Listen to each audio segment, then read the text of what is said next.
बिस्मिल्लाहिर्रहमानिर्रहीम वरब्बका फकब्बिर वक़ाल नबी सल्लल्लाहु अलैहि वसल्लम इस्तंज़िहु मिनल बौली फ़इन्ना आमत अज़ाबल क़ब्र मिन्हु। अल्लाह तबारक व तआला कुरान मजीद में फ़रमाते हैं कि अपने कपड़ों को पाक रखें, यानी जिस्म पाक रखें, अपने कपड़ों को भी पाक रखें।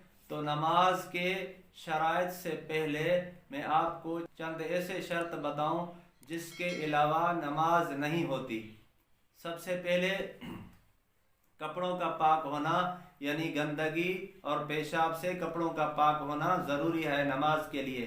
तो आजकल हम किसी को कहते हैं कि आओ नमाज की तरफ, नमाज होने वाली है, तो ये बहाना करते हैं तो हमारे कपड़े सही नहीं हैं। तो हुजूर सल्लल्लाहु अलैहि वसल्लम ने फरमाया इस्तंज़िहु मिनल बौली फ़इन्ना आमत अज़ाबल क़ब्र मिन्हु, पेशाब से परहेज़ करो क्योंकि कब्र का अज़ाब अक्सर पेशाब के परहेज़ न करने की वजह से होता है।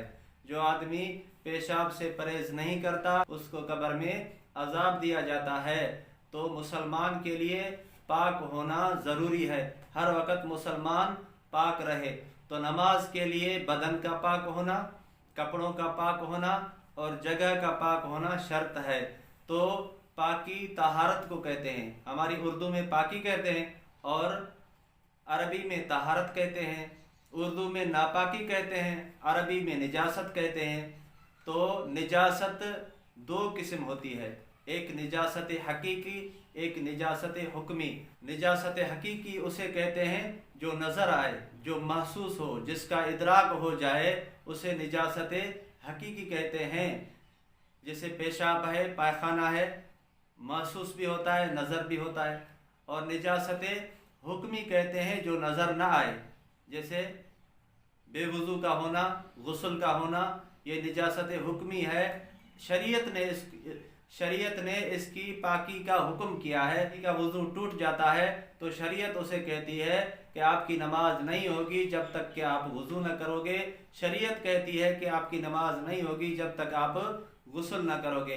निजासत हकीकी के दो किस्में हैं, निजासत गलीज़ा और निजासत खफीफ़ा। निजासत गलीज़ा किसे कहते हैं? दलाइल के लिहाज से उलमा और अइम्मा और फुक़हा का इत्तफ़ाक़ हो उसे निजासत गलीज़ा कहते हैं। जिस पर अइम्मा और फुक़हा का इत्तफ़ाक़ न हो उसे निजासत खफीफ़ा कहते हैं। निजासत गलीज़ा का हुक्म यह है कि दिरहम या दिरहम से कम अगर कपड़े या बदन पर लग जाए तो माफ़ है। माफ़ होने का मतलब यह है कि आदमी ने नमाज पढ़ ली, बाद में देखा कि पेशाब, पायखाना या खून वगैरह इतना लगा हुआ है कि दिरहम या दिरहम से कम है, तो उसको नमाज लौटाने की ज़रूरत नहीं है। इसे ये निजासत गलीज़ा का हुक्म है।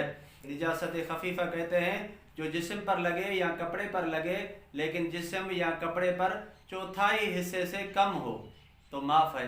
माफ़ होने का मतलब है कि नमाज पढ़ ली, बाद में देखा तो नमाज लौटाने की ज़रूरत नहीं है। अगर उसके साथ नमाज पढ़ ली तो उसकी नमाज हो जाएगी, लेकिन ऐसा करना मकरूह है।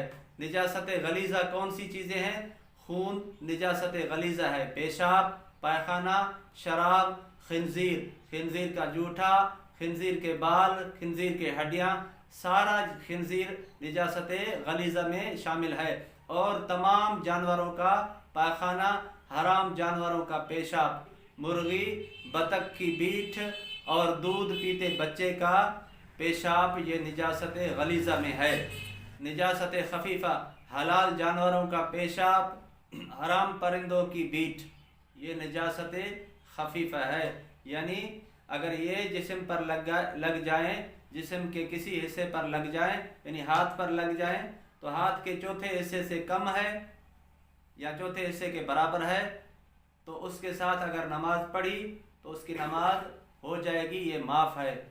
बाजू पर लगी तो बाजू के चौथाई हिस्से से कम है या चौथाई हिस्से जितनी है तो ये माफ़ है, इसके साथ नमाज हो जाएगी, नमाज दोबारा पढ़ने की ज़रूरत नहीं है। उसके साथ अगर जानबूझकर पढ़ता है तो ये मकरूह होगी, नमाज तो होगी लेकिन ऐसा करना मकरूह है। तो नमाज के लिए सबसे पहले पाकी है, बदन का पाक होना, کپڑے کا پاک ہونا، مکان کا پاک ہونا۔